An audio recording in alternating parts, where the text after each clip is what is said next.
Magandang hapon sa inyong lahat, Luzon, Visayas, Mindanao. Welcome back naman sa ating Swertes Lotto Tipster, no? O 3D Guide and Steel Combination.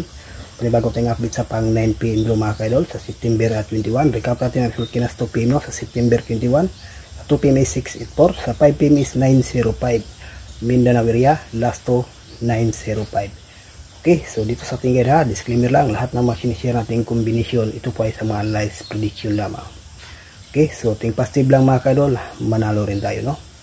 So, 3 combination tayo, may base tayong dalawa. Hopefully ito ay hindi mag-slide, mabuinas o maswerte mga kadol.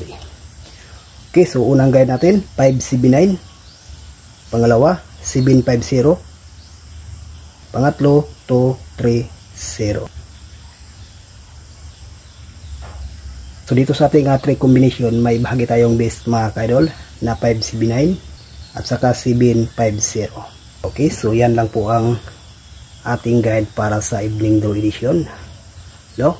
So good luck and hope to win. Bye bye.